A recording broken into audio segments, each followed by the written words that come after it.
को भाजपा की ईडी ने एक पूरे फर्जी मुकदमे में गैर कानूनी तरीके से अरेस्ट किया है, तब से पूरा देश देख रहा है कैसे हर दिन ऐसे खुलासे हो रहे हैं, हर दिन ऐसे तथ्य आ रहे हैं जैसे ये साफ हो जाता है जिससे कि ये पूरा का पूरा केस फर्जी है और पूरा का पूरा केस ताश के पत्तों की तरफ बिखर रहा है। This entire case is falling like a pack of cards in front of the entire nation.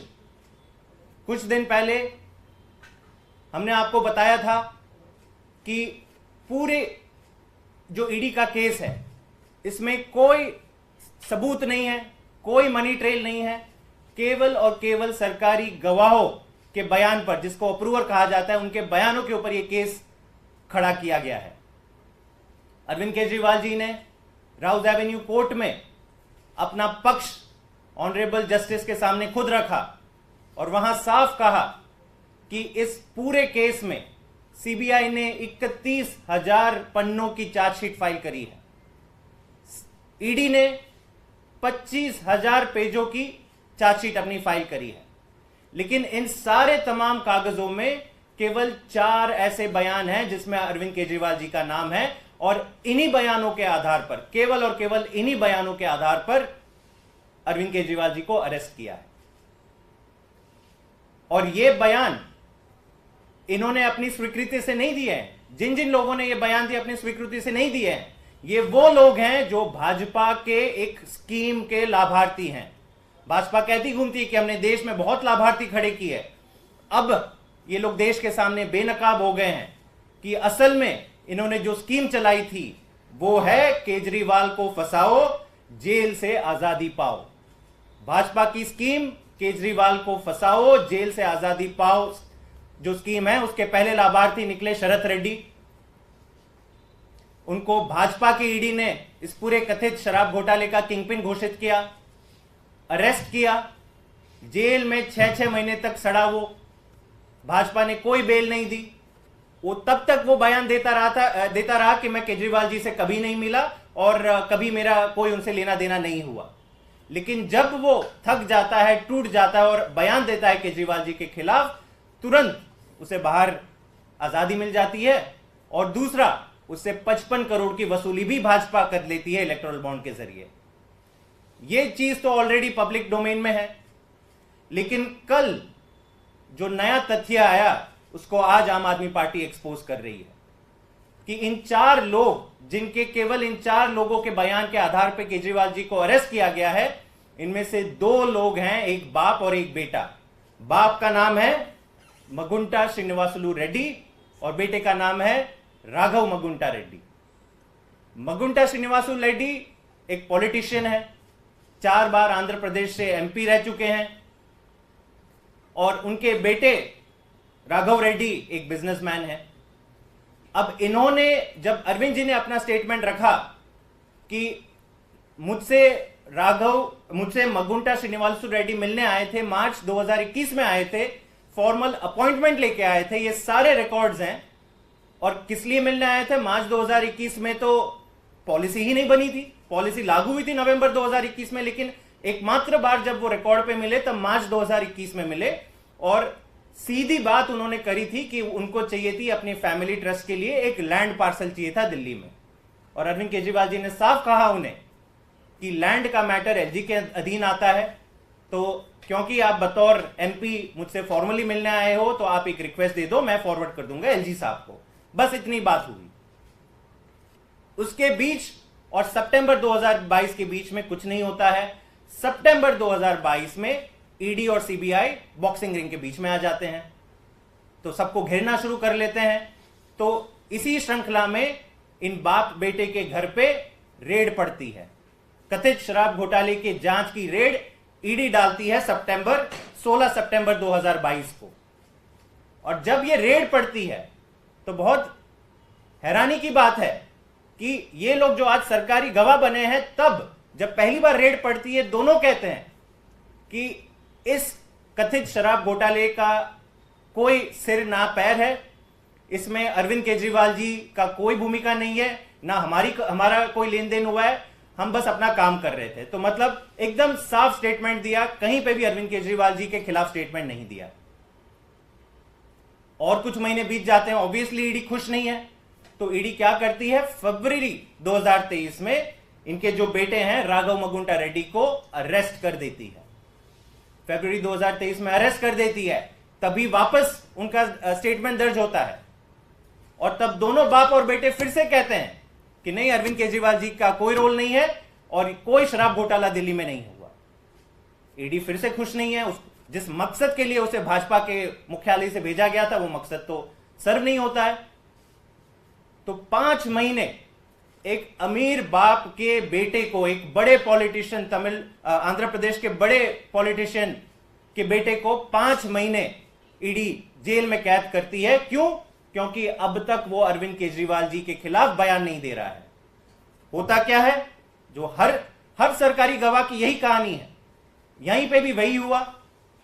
16 जुलाई 2023 को राघव मगुंटा रेड्डी जो बेटा है वो बयान देता है अरविंद केजरीवाल जी के खिलाफ। उनके पिताजी श्रीनिवासुलु रेड्डी, मगुंटा श्रीनिवासुलु रेड्डी MSR, वो भी बयान देते हैं अरविंद केजरीवाल जी के खिलाफ। जैसे बयान देते हैं 2 दिन के अंदर बेल मिल जाती है, रिहा हो जाते हैं, सरकारी गवाह बन जाते हैं। चलिए, ये सारी चीजें खुद अपने में चौंकाने वाली बात है, लेकिन अब जो पता चलता है कि कल मगुंटा श्रीनिवासुलु रेड्डी को टीडीपी की तरफ से, तेलुगु देशम पार्टी जो भाजपा के एनडीए अलायंस का एक हिस्सा है, आंध्र प्रदेश में उनके अलायंस पार्टनर है, एनडीए का टिकट मिलता है शराब घोटाले के को अक्यूज, और जो गवर्नमेंट अप्रूवर बने हैं मगुंटा श्रीनिवासुलु रेड्डी को एक टिकट मिल जाता है। मतलब अब शराब घोटाले के अक्यूज और केजरीवाल जी के खिलाफ बयान देने वाले MSR मोदी जी के नाम पे वोट मांगेंगे आंध्र प्रदेश में, और मोदी जी भी जाएंगे और कहेंगे कि मगुंटा रेड्डी सबसे शानदार व्यक्ति, इनको आप वोट दो। यह चल रहा है तमाशा देश के सामने। इतना ही नहीं, यह भी बाहर निकल के आ रहा है, जैसे मैं कह रहा हूं कि हर दिन तथ्य बाहर निकल के आ रहे हैं जो इस पूरे केस को धराशायी करते हैं।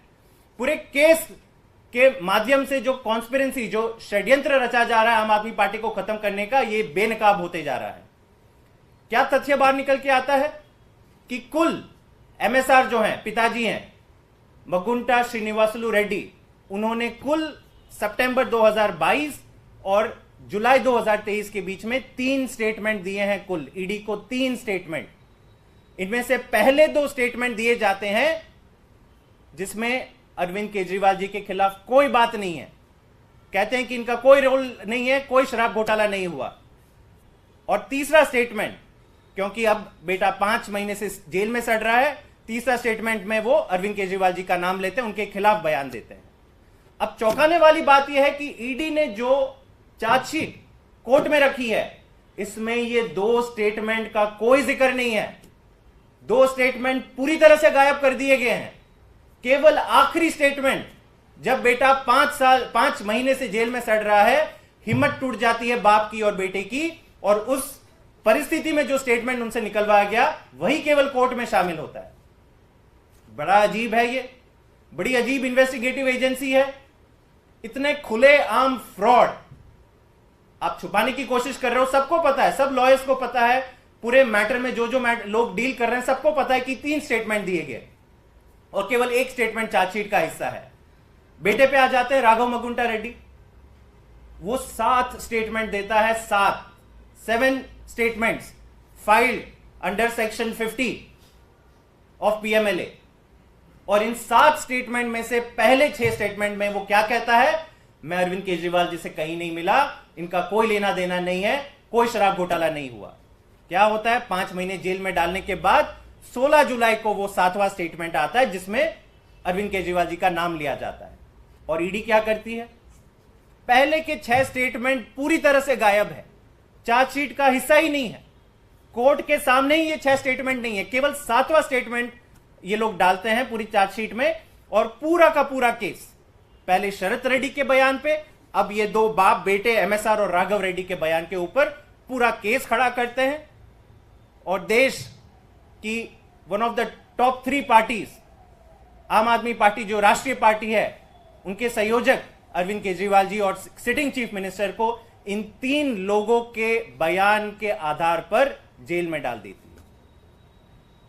तो मैं वापस यही कहता हूं कि भाजपा इस लोकसभा चुनाव में कोई और स्कीम के लाभार्थी से वोट मांगने का प्रयास नहीं कर रही है। उनकी जो सबसे बड़ी उपलब्धि रही है पिछले सालों में, वो उनकी ये स्कीम रही है कि केजरीवाल को फंसाओ, जेल से आजादी पाओ, और जब मगुंटा श्रीनिवासलू रेड्डी की बात आती है तो इसमें और एक चीज जुड़ जाती है कि केजरीवाल को फंसाओ, जेल से आजादी भी पाओ और भाजपा की टिकट भी पाओ। मुझे नहीं लगता है कि आजाद भारत में इससे बड़ा फर्जी मुकदमा, इससे बड़ा फर्जी और पूरी तरह से ये जो षड्यंत्र रची जा रही है, वो कभी ऐसा नहीं हुआ होगा कि एक देश की सबसे one of the biggest parties के टॉप 4 नेताओं को आप जेल में डाल रहे हो और इन लोगों के बयान के ऊपर जेल पे डाल रहे हो जिनका सीधा कनेक्शन भाजपा से है। एक भाजपा का डोनर निकलता है, दूसरा भाजपा का अलायंस पार्टनर से उसे टिकट मिल जाती है। तो मेरे ख्याल से अब ये पूरा सच देश के सामने आ गया है। देश के लोग फैसला करेंगे, कोर्ट तो फैसला करेंगे ही करेंगे, सारे तथ्य कोर्ट के सामने रखे जाएंगे, लेकिन देश के लोग भी फैसला करेंगे कि ये तानाशाही इस चरम तक पहुंच चुकी है इस देश में कि कहीं कोई मतलब कोई पर्दा भी नहीं है। अब पर्दा सारा हट गया है, इसके बावजूद भाजपा कहती है कि नहीं, केजरीवाल जी को हम अरेस्ट करेंगे, इनको जेल में रखेंगे। धन्यवाद। सर, कल आप लोगों ने एक व्हाट्सएप कैंपेन शुरू किया था, केजरीवाल को आशीर्वाद। अब बीजेपी की तरफ से ये दावा किया जा रहा है कि वो व्हाट्सएप नंबर काम नहीं कर रहा, बिकॉज आपके खिलाफ ही उस पर मैसेजेस आ रहे थे। नहीं, इस पे मुझे जानकारी नहीं है। इसका जो भी टेक्निकल इसमें डिटेल होगी हम पता करके